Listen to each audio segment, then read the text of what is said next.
Welcome, everybody. Good afternoon, and thank you for attending this presentation today. I think most of you know us, but I will do the introduction because this will be on the recording as well. My name is Kathy Morgan. I am currently co-president of the League of Women Voters and co-chair of Voter Services.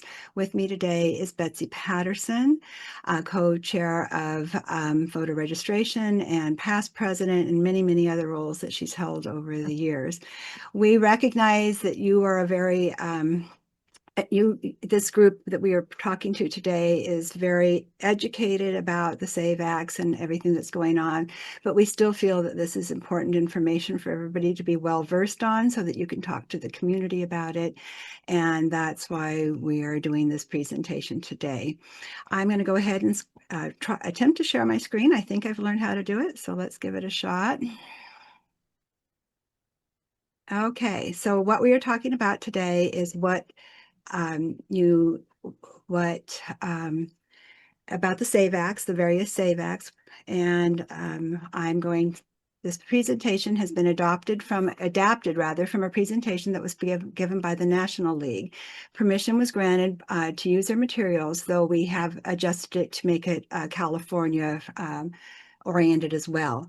This is our agenda for the morning, though we will be adding info on the California Voter ID constitutional amendment, likely to be on the November ballot, as well as information on how things are currently working in California in regards to voting. I forgot to say in my introduction that Betsy and I are going to be tag teaming. I'll do part of it. She'll step in, and we're going to be going back and forth. And we would also appreciate it if everybody could remain muted throughout the presentation, but please ask any questions or pipe up with, you can raise your hand or put things in the chat if you have anything you wish to add.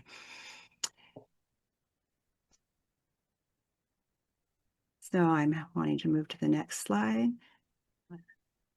There we go.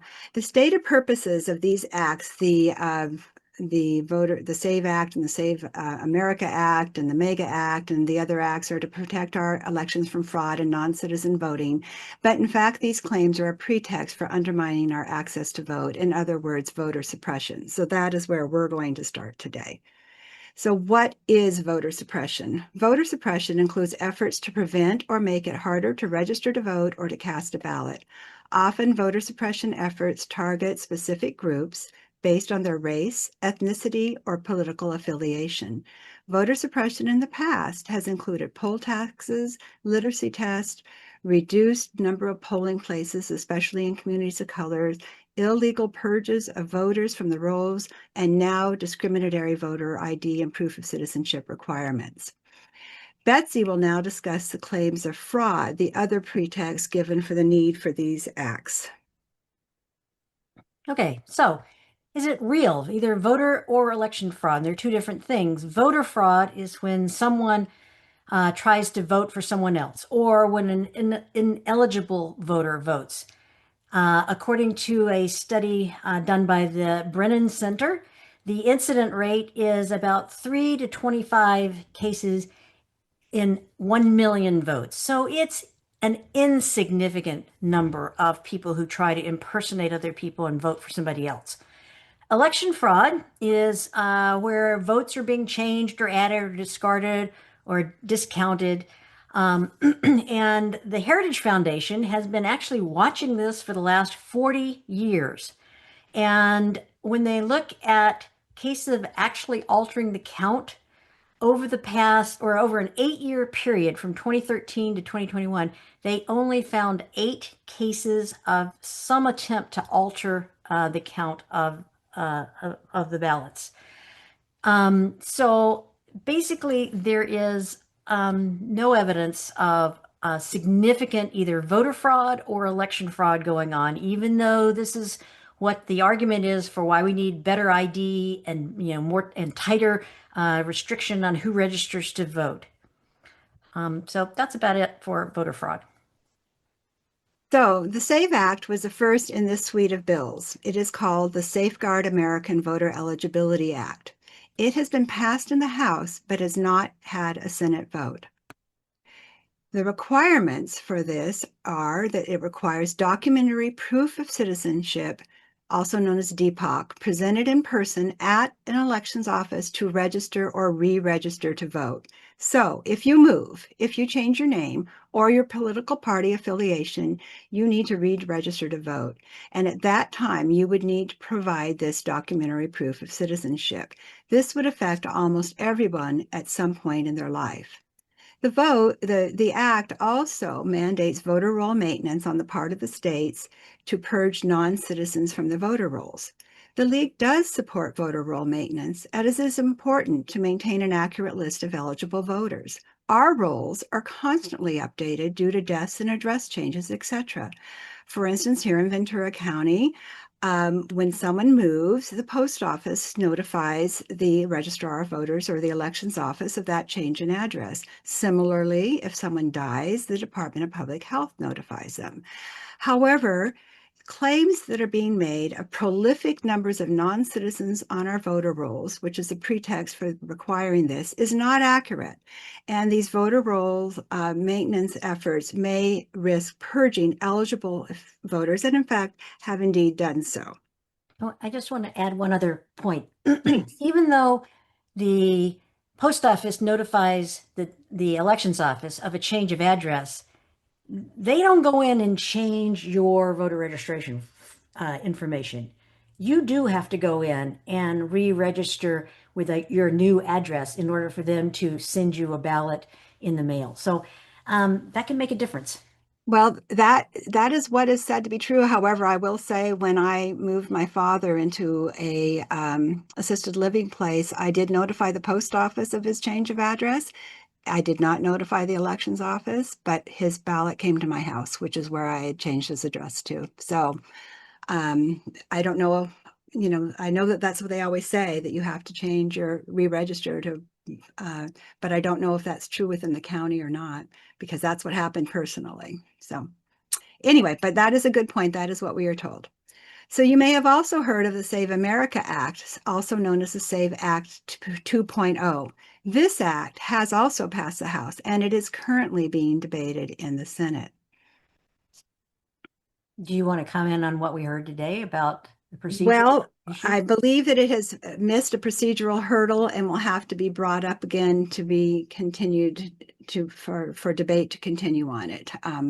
But I have not seen the reporting on that. But Betsy and I both attended a webinar prior to this where that was mentioned. And just to note that a delay, a procedural delay, could be a tactical move to try to make it later that this act could be brought before the Senate to be passed, so that it could be passed in September rather than in April, which would, and then it goes into effect immediately, which would make it very difficult to get the documentation that's required.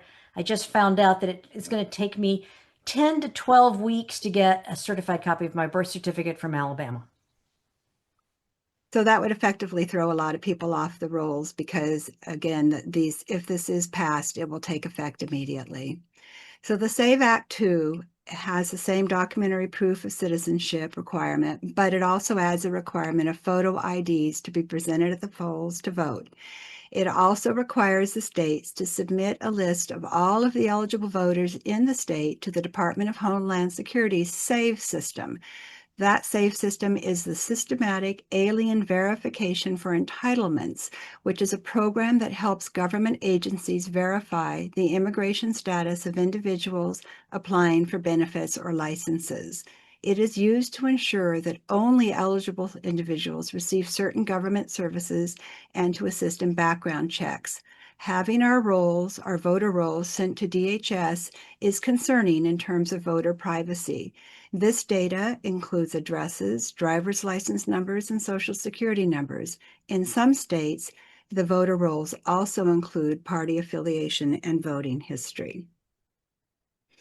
So what are the document requirements? The documents requirements are proof that the applicant is a citizen of the United States, such as a valid U.S. passport, U.S. military ID together with military records showing U.S. citizenship, and a valid government photo ID card together with one or more of the following: a certified birth certificate, naturalization certificate, or an American Indian card. However, studies show that 8 in 10 married women have changed their names when they married, so the name on their birth certificate does not match their current name. That would thus necessitate also obtaining a validated marriage license. Only about 50% of US citizens have passports, and passports are costly.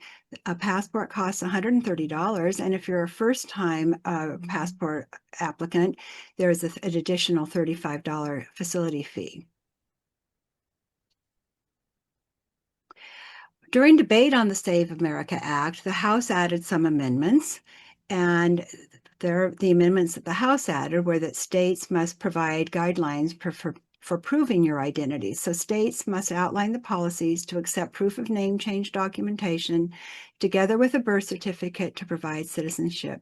So the states may have different guidelines, and this may result in a patchwork of requirements across the country. The House also exempted deployed active duty voters from ID requirements. However, in the Senate, when they were debating it, they proposed amendments banning gender-affirming cares for minors and trans girls in sports, which, of course, as you know, have nothing to do with voting. So where do things currently stand? As we mentioned, it appears that they have, now missed a procedural hurdle, and so when they're going to take this up again, we do not know. But we do know that the Senate needs 60 votes to end debate and proceed to a vote. And at this point, there are all of the Democrats have spoken in opposition, plus Senator Murkowski. So although it doesn't look at this point that it will pass at the Senate, we want the public to be aware of these efforts to put hurdles to voting access in place, as these efforts are not likely to go away and in fact are being instituted by states, and the current administration has also issued executive orders with many of the same provisions. Anything you want to add on that, Betsy? Nope. So then the last act in the proposed suite of bills in Congress is the Make Elections Great Again Act, also known as the MEGA Act. So what requirements does that have? As you can see, this act has some of the same provisions as the two SAVE Acts, but adds the requirements that mail-in ballots must be received by Election Day. As you may know, in California and many other states, if the mail-in ballot is postmarked by Election Day, it will still be counted if it's received in California by 7 days after Election Day. Another requirement added is that states must use auditable paper ballots, and it bans universal vote by mail. It bans ballot harvesting and ranked choice voting in federal elections. The House Administration Committee has held a hearing on this act, but it has not yet come to the floor for a vote. Now we are going to turn it over to Betsy, who will discuss what impacts these bills will have. Next slide. Okay, so as Kathy mentioned, anybody who has changed their name, gotten married, there's like 79% of women in opposite sex marriages have changed their names to take on their husband's name. And I think the Republicans really didn't look into the deeper data to know who is more likely to keep their own last name. And it turns out that women in the age group of 18 to 49, about 20% of those women keep their maiden names. Women with postgraduate degrees, 26% of them keep their maiden names because they've gotten their doctoral degree or their MD degree or whatever degree with that name. And of course, Democrats and leaning Democrats is like 20 to 25% don't change their name.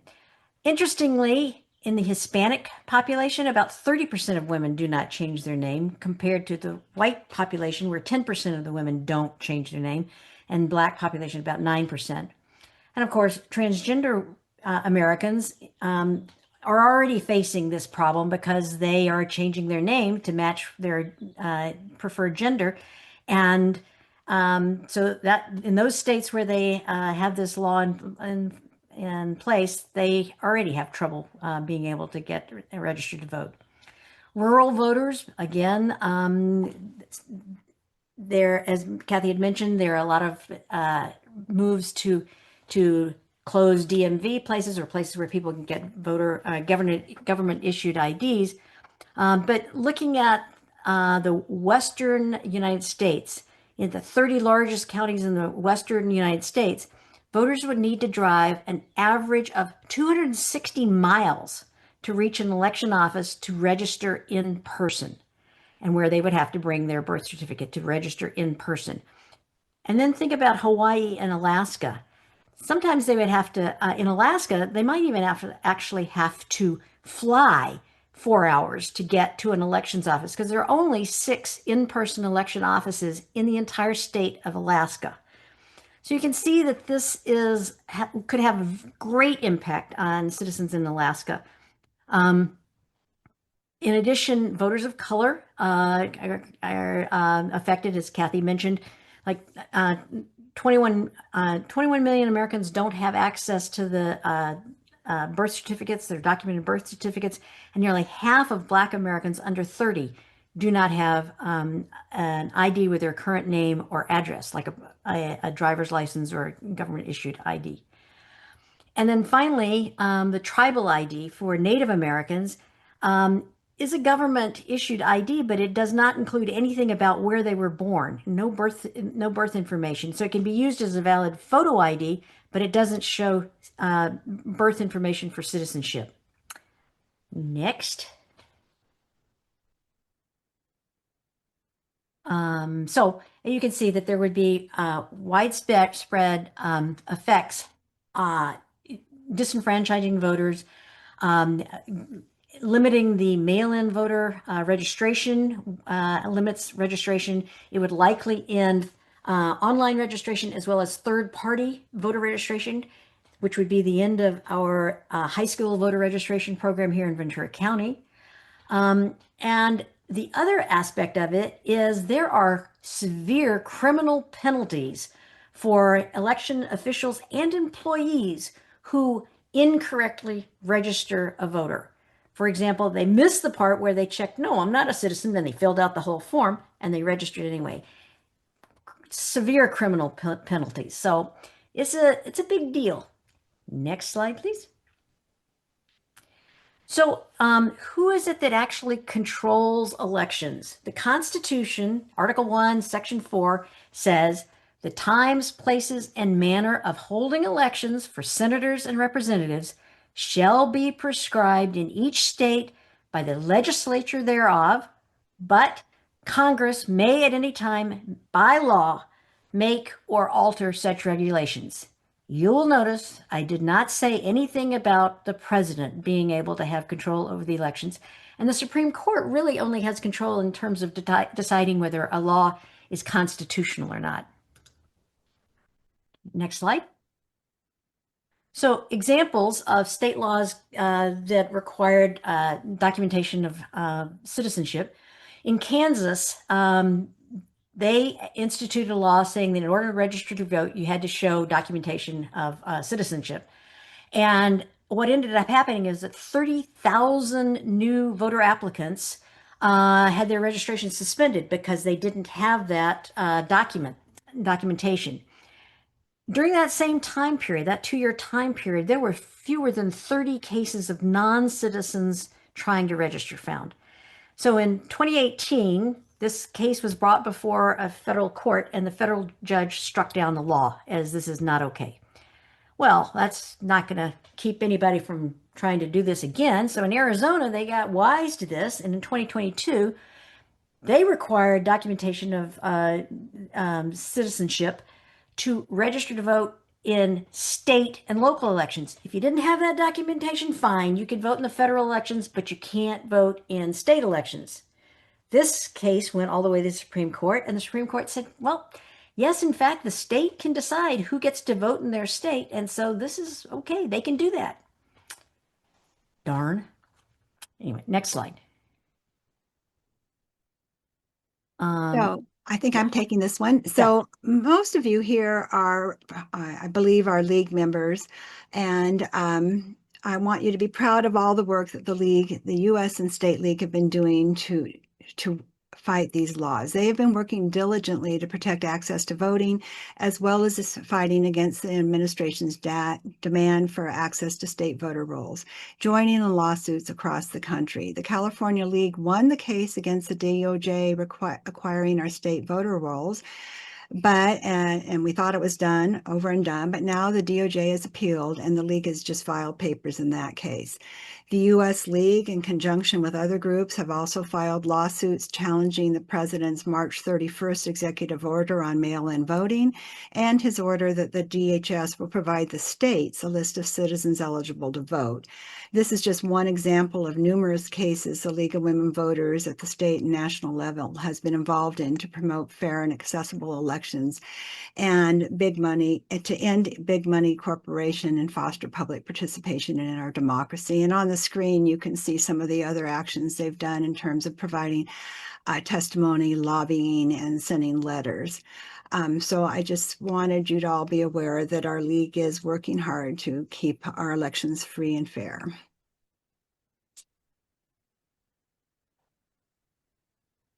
Betsy's going to take this over. Okay, so how does the system currently work in California? In order to be eligible to register to vote in California, you must attest that you are a U.S. citizen, a resident of California, and 18 years old or older, or if you're 16 or 17, you can pre-register to vote. You also may not be declared mentally incompetent by a court of law or currently serving time for a felony conviction.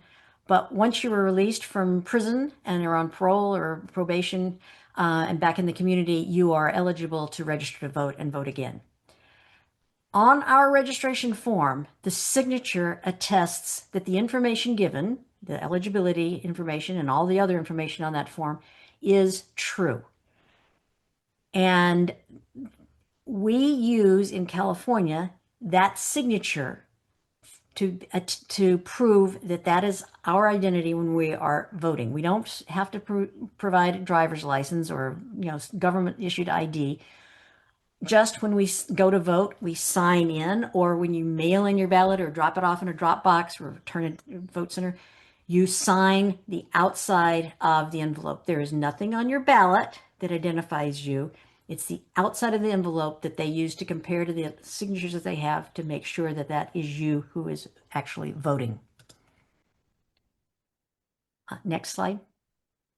Okay, so then since 2020, all registered voters in California receive their ballot in the mail, and it gets mailed out about 29 days before Election Day. There are about 28 states that still use traditional one-day precinct voting. For example, Santa Barbara and San Luis Obispo use this traditional way. But another 30 counties have adopted the Voters' Choice Act, which includes LA, Orange County, Riverside County, San Diego County, and Ventura County. And that is believed to be an opportunity to provide more opportunities and more ways and more days in which people can actually submit their ballot. Next slide. So the three ways that you can return your ballot in California currently is through the U.S. postal system. The postage is prepaid on the return envelope. You have to remember to sign the back of it, but you can put it in the post office. I will make a note here that because of the changes that the U.S. Postal Service has made in both its processing centers and its number of times they pick up mail at post offices, anybody that is is outside of a 50-mile radius of a mail U.S. Postal Processing Center, and currently ours is Santa Clarita, their mail is not going to be picked up every day necessarily. Or maybe it's picked up every day, but if you put your letter in the mailbox at 3 o'clock in the afternoon and it says on there the mail's picked up at 5 o'clock, in fact, at least in Ojai and more rural areas, it is not picked up at 5 o'clock p.m. It is picked up at 6:45 a.m. the next morning and taken to the processing center. So your ballot, if you put it in a mailbox, gets postmarked the next day if it goes to the processing center. you can walk up to the clerk at the counter and ask them to hand postmark it so that it will be postmarked on election day. But we strongly recommend, if you're going to mail in your ballot, that you mail it in 2 or 3 days before election day, just to be safe. Or use one of the other opportunities. You can take it to a drop box. There are about 39 of them around the county. You drop it into any drop box. Those are picked up every day at 5 p.m. Or you can walk into a vote center. And for 11 days before election day, there will be 12 locations countywide. And then the 4 days, 3 days before election day and election day, there will be an additional 42. So there'll be 54 walk-in vote center locations that you can actually take your ballot to. Next slide. So the signature is how the ballot is identified as yours. And once they receive that envelope that has your signature on the outside, they send it through a computer that matches the signature with the ones they have on file. It may throw out some ballots that are missing signatures or the signature doesn't seem to match. In our county, every single one of the envelopes that is sent, that comes into the elections office is also checked. The signatures are also matched by 2 people looking at the signature on the computer compared to the one on the envelope. And that envelope is not opened until the signature is verified. And if they have questions about it, they call or send a letter to the person saying, you know, we've received a ballot that either doesn't have a signature on it and we need your signature, or received a ballot that has a signature that doesn't seem to match the ones we have on file. Please send us a copy of your signature or come into the elections office in person so we can get this fixed. That's how our system works here.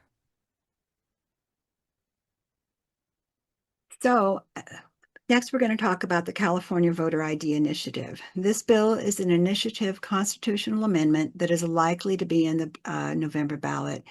The signatures have been turned in. They turned in far more than were required, and they are undergoing, the Secretary of State is validating or verifying those signatures.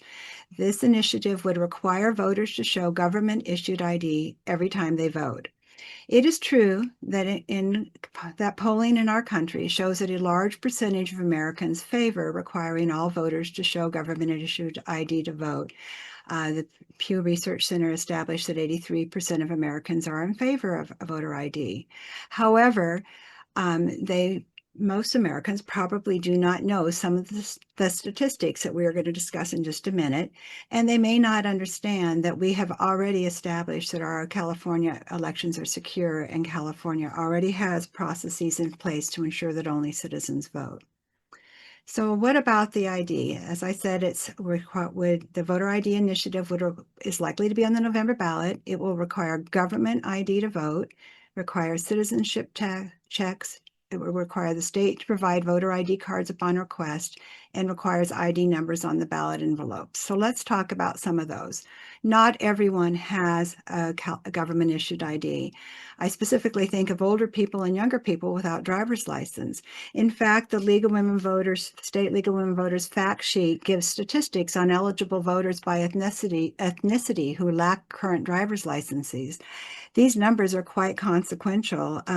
Based on national data, about 28% of Black voters who are eligible to vote do not have a current driver's license, 27% of Hispanic, and the list goes on and on. And so requiring IDs will block many eligible voters. It says that the state is to provide voter ID cards upon request, but there are also hidden costs to get this free ID, time off work, travel, document fees, etc., making this a modern-day poll tax. The estimated fiscal impact on state and local state and local governments of this measure is estimated by the Secretary of State's office. Well, let me tell you, it's not the Secretary of State's office. They issued it, and it's an estimate by the legislative analyst and director of finance of fiscal impact on state and local governments, one-time state and local government costs in the tens of millions of dollars to prepare for implementation of the measure, and increased annual state and local government costs, potentially ranging in the tens of millions of dollars to the low hundreds of millions of dollars to fulfill this new requirement related to elections administration.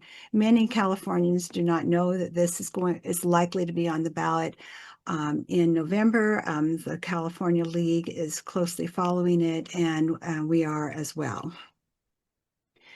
So if you're concerned about any of these proposals or about maintaining our free and fair elections and voter accessibility in general, what can we do about it? Well, tell your senators to vote no on the various SAVE acts. Also, you could volunteer to be an election worker or observer. You could write letters to the editor opposing the SAVE acts and encourage your friends to also take action. And of course, to vote. I should have put voting on there because that's one of the most important things. So, and I'm sure others of you have other ideas on how of taking action that didn't occur to me when I was making that slide. So at this point, we're done with our prepared slides, and I'm going to close the screen share, and we'll see if we have some questions. Okay, so I think I saw some, where's the chat? I see we have some questions in the chat. Oh, well, someone is commenting that it was a reach to make the acronym SAVE, the SAVE, which is true. There's a question, are Dropbox emptied after 8 p.m. on election day? My understanding is the drop boxes are closed at 8 p.m. and then emptied on election day. Is that correct, Betsy? Yes, and Pamela Lopez just commented that a team of 2 people dedicated are just dedicated to each drop box, and at exactly 8 p.m. on election night, the drop boxes are emptied and they are locked. So late ballots cannot be returned through the drop box, even though that is one of the concerns. It's like, oh, well, they're all open, you know. They may reopen the drop boxes later in the election cycle while they're curing ballots, or one drop box actually at the elections office, to allow people to return their cured ballot or whatever they need to do. But all the drop boxes are locked at 8 o'clock on election night. Just for everybody's information, curing ballot is the term used when, Betsy talked about how if signatures couldn't be verified and the elections office reached out, then that is called ballot curing. So that's what that means. So there's no more questions in the chat. So I'm just going to say, if anyone has a question or a comment or a suggestion, please just go ahead and unmute or raise your hand and we'll call on you. Doris, please unmute yourself. Okay, so I'm just a little confused about the differences between the California ID, the proposed initiative that's going to be on the ballot in November, regarding proof of citizenship.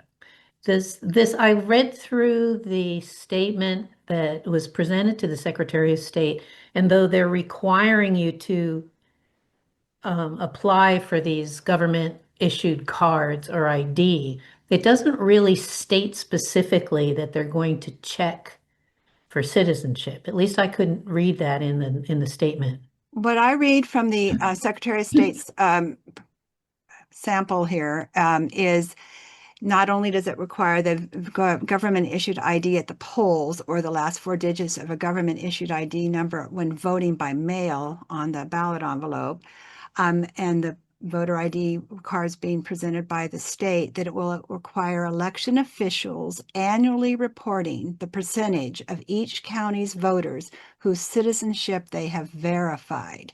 So I think that's what they mean by citizenship checks, but I think that we also need to wait for further information because this is a work in progress. So I think we still have more questions. Betsy, or does someone else have more complete answer to that? I was going to say, as someone pointed out in the public comments before the Election Advisory Committee, what election official is going to report that 79% of our voter registrations have been certified to show that they are citizens?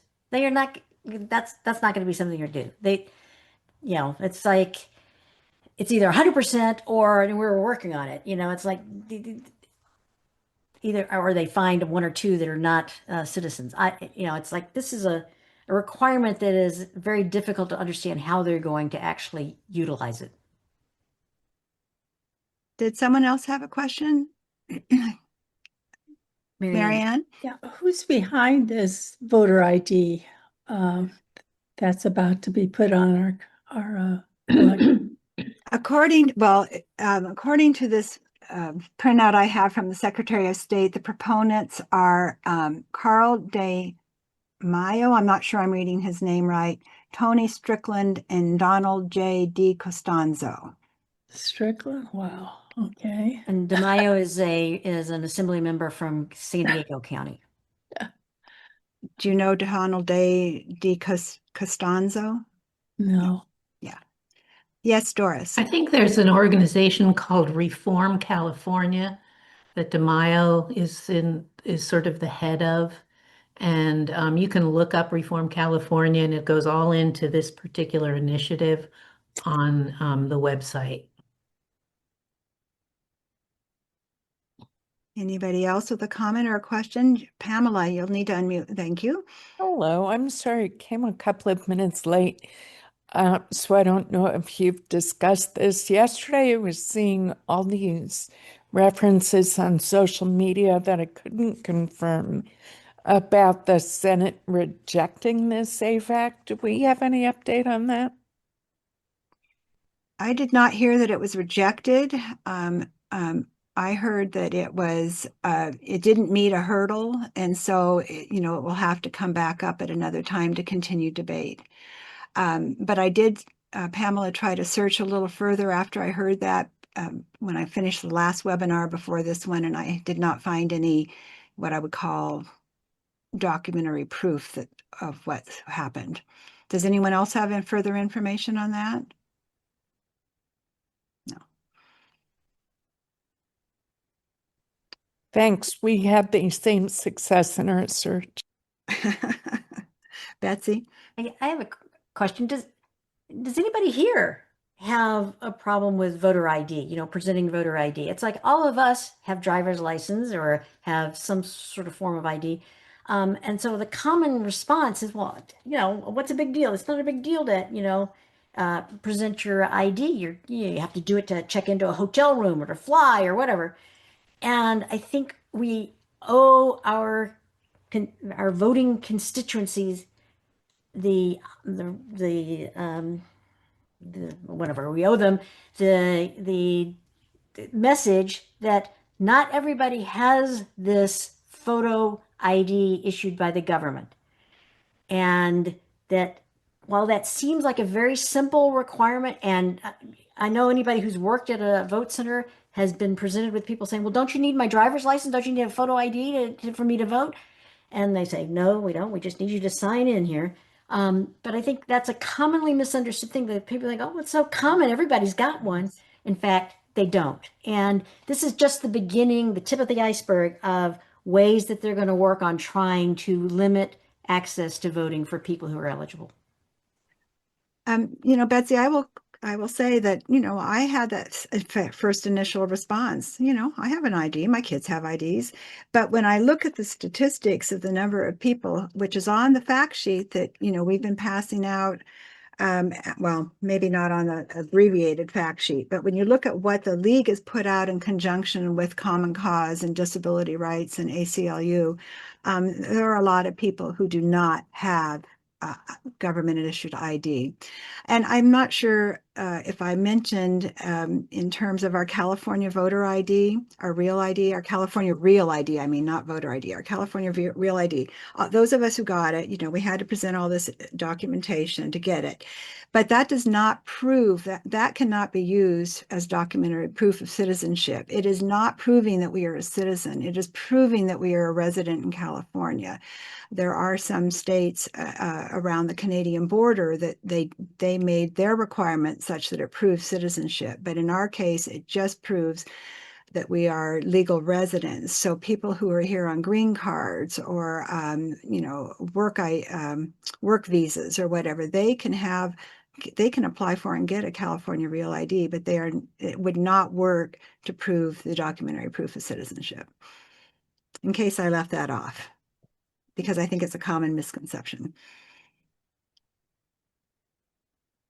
Does anyone else have thoughts on requiring California ID, voter ID at the polls? Maddie. Yeah, no, I just thought it's really important for us to realize that we have a requirement that a person be a citizen, but not all citizens have proof that they're a citizen. And that's why we've been using the methodology that we have, where they attest to it, and if they lie, then they're liable for serious criminal consequences. So, it's the idea that we have lots of eligible people who know that they're eligible that don't necessarily have the documentary proof. And of course, what they're talking about here is as cumbersome as possible, to prevent people to have access to prove that they're citizens. But our goal is to get all eligible voters to be able to vote. Right. So I just wanted to make that comment. I know everybody here knows that, but it's sometimes that gets lost in the shuffle when we're talking about, who's eligible and who's not.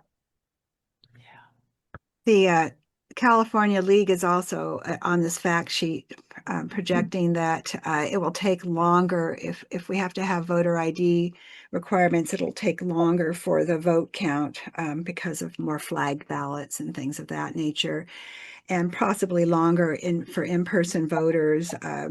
The ID checks will slow check-in, creating longer lines, delays, and possibly more rejected ballots.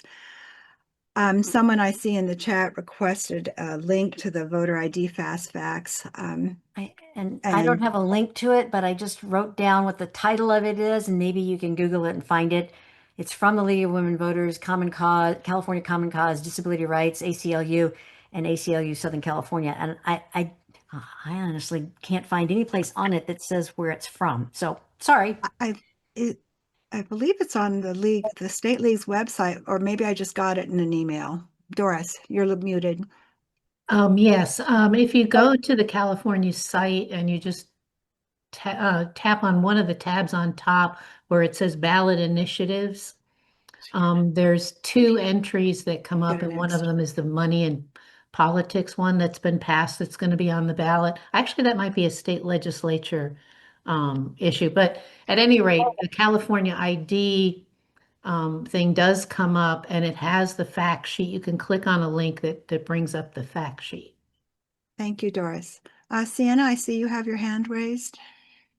Yeah, thank you. I was a little shocked too, listening to the low number of eligible voters that actually have a voter ID. And I recall decades ago, it became a legal requirement to carry them. So that makes it even more shocking. But so the kind of question and support I would like is, how do we get these people that will probably take money and assistance to get people that don't have an ID, enable them to get one? Is there, some agency that? Well, interesting you Ready? should ask, because just today, Betsy and I attended a webinar put on by Vote Riders. Vote Riders is a nonprofit that helps people get voter ID. However, they only do it in states that have voter ID laws, which as of now, we do not have. And hopefully we won't have, but they assist people with travel to get the documents, with assistance and monetary assistance in getting the documents. And I asked the question, okay, so so you're saying it's only for states that have voter ID laws. What are you saying to people who want to have these documents at hand should, just in case the SAVE Act or some version of it, the MEGA Act or whatever passes.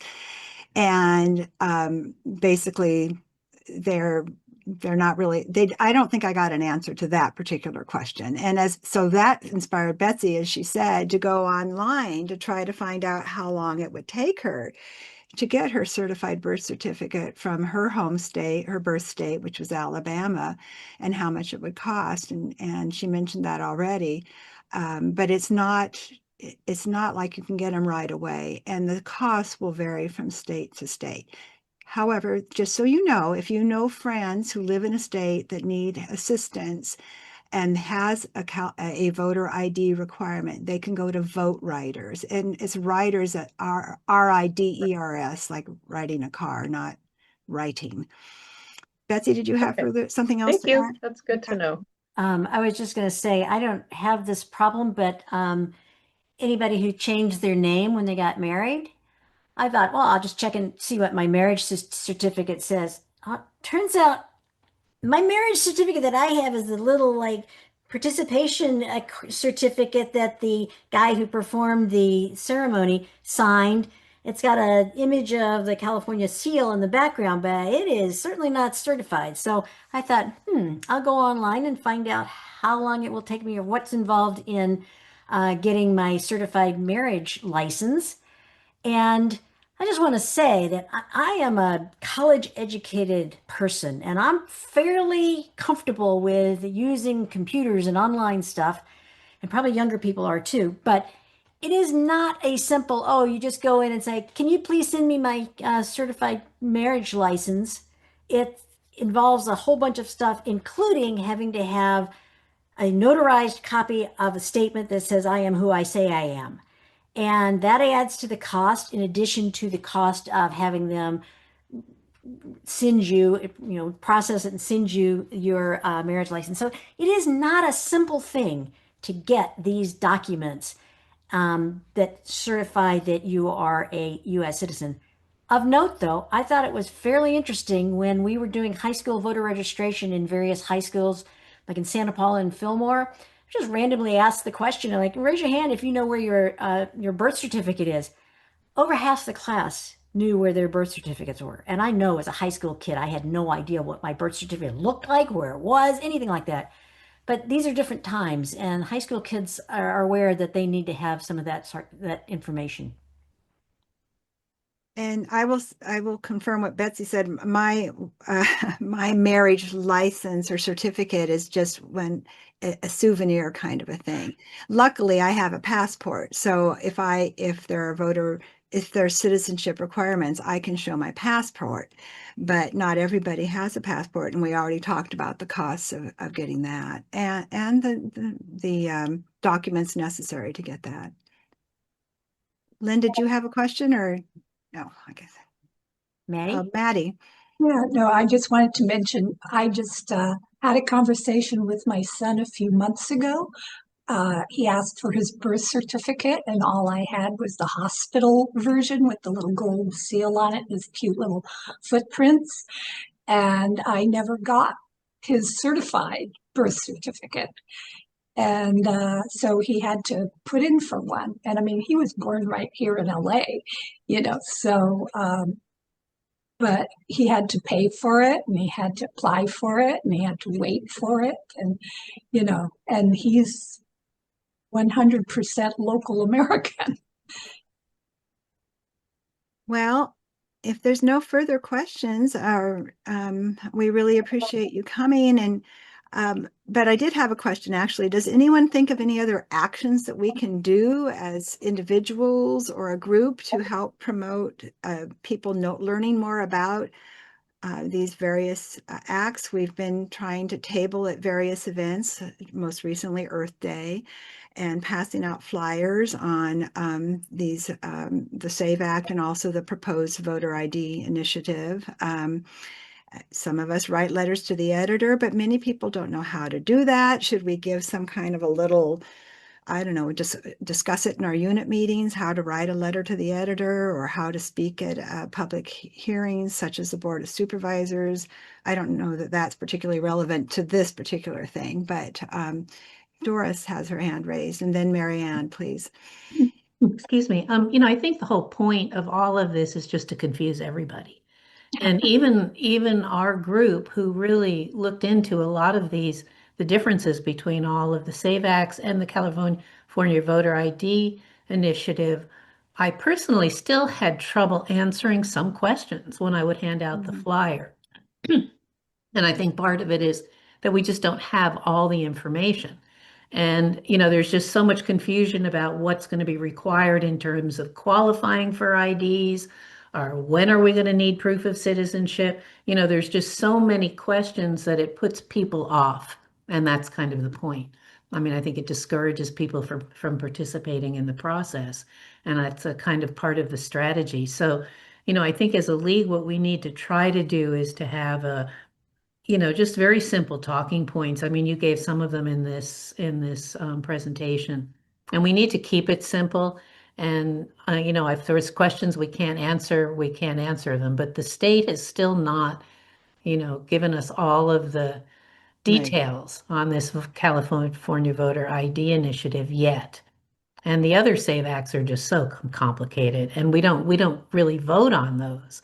So I think educating people about the potential of the California ID initiative is important, but it's also, as I'm thinking about doing another flyer, I think it's important for us to be as clear as we can be about what we know, and basically just say that there are no answers to some of the questions people are asking us. At least no answers yet. Yet, right. Mary Ann, you had a statement or a question? Considering writing letters to the editor, it'd be great if we had some kind of an outline to use. In fact- Kind of simplify the process. In fact, the National League does have templates for letters to the editor about the SAVE Act. I don't know that I mean, certainly they don't weigh in on the California. The National League does not have anything for the California proposed LTE. Voter ID Act in terms of an LTE template, but I'm not sure that the state does at this point yet, but I'll see. Yes, Maddie. Thank you. Yeah, I just want to say that on the homepage of our website, there's a section about the SAVE Acts with links to the National League, and also the talking points that you covered are also in there as a document, as the summary of the SAVE Acts. So that's available on the website. It's not, it's not more than what we've talked about, but it's there for reference if anybody wants to go get refreshed. Would that help, Mary Ann? No, yes, it's a great idea. Thank you. Great, thank you. All right. And I see Kathy Trevino has your hand raised. Yes, I think Doris, as you're working on those talking points, the statistics of the numbers of people who do not have those correct IDs already is important, because like was already said, if we give these to people we know, most of the people we know are going to say, well, no, that's not a big deal. I have that ID, and they don't realize the numbers of people that will be adversely affected. Right. So that was a good point. Susan? Yeah, one question I have is, what are the most effective ways to communicate? Considering that we don't just want our members to know, but we want everyone to get this information, at least in Ventura County and hopefully beyond. So is it more social media contact? Is it more collaboration with groups who have their own members, where we could spread the word, as long as we have talking points and they're easy to understand, like Doris was talking about, making a sheet maybe based on some other information. There's a lot online about the SAVE Acts, and a lot of experts have opined about them. But the issue is, who's reading that? Yeah. who's exposed to that, and where can you best put out either flyers or personally talk with people or send this information to other community engaged groups or so on.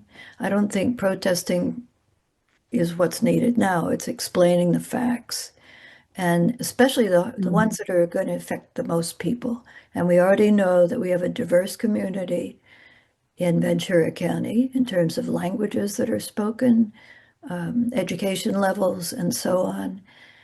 And how can we reach as many people as possible? Well, all good points. As I said, a couple weeks ago, Betsy and I did do this pretty much the same presentation to a local climate group that invited us. And hopefully, you know, if others want to invite us, we can do it again, or other people can do it again. And certainly, if the California Voter ID Initiative is on the November ballot, it will be included in our pros and cons presentations. Betsy, you have your hands raised. Yeah, so I just wanted to make a couple of points. One, even though you think our senators are strongly, opposed to the SAVE Acts, it is useful for them to have you write letters saying, please don't support the SAVE Acts or any version of it, just because they need people who are, saying no rather than the people who are saying, yes, you got to support this because it's really very important. There's all that voter fraud. The other point I wanted, so, writing your senator just a quick little email or a phone call saying, I want, our senator to oppose all of the versions of the SAVE Act. The second one is a little technique that Doris shared, is that whenever she's in a group of people, she, kind of brings up like, well, do you know anything about the SAVE Act, or do you know anything about this? And talks with them. And so that word of mouth spreading to 5 or 6 other people, they can then go home and share it to other people also. So talk about it anytime. If any of you have groups that you're members of that you would like us to come and give a presentation, Kathy would be happy to do that. Yeah, right. We have 2 more. I see Dan had a hand up, and then Maddie, and then I think it's almost 1, so we'll probably close it off. But Dan, go ahead. Yeah, I think if we get it like a, big SAVE Act and then, kind of the fact sheet about it, I would love to take some to our next Midtown Ventura Community Council meetings. And I'm sure the other community councils would like to have a flyer there too. And possibly also to have someone speak. We keep booked up a couple months ahead of time, but I think maybe in June is our last meeting then we'll offer a couple months. Would be a good one to I'll bring that up at the board meeting to try to see if we can get somebody on the announcements near the beginning of the meeting. Okay. Well, you know how to reach us if you want some flyers. We'll make that happen, or at least give you the link or whatever to print them out. Yeah, just give me the PDF and I'll print them out and bring them. Okay, thank you, Dan. Thank you. Maddie? Yeah, so I just wanted to confirm that this is a lunch with the league and we are recording it, right? Correct. And so that recording, we will have that on the website. If you want to see it again, or if you want to send the link to someone that you think ought to see it. Thank you. Well, Betsy and I appreciate you all taking an hour out of your day today to come and hear from us. And we hope that it was useful and informative, and we thank you for being here. Betsy, do you have any last words? No, I don't. Just thank you again for being here and for being informed and for informing your friends and neighbors and families. Yes, thank you very much. Thank all of you. Thank you. Thank you.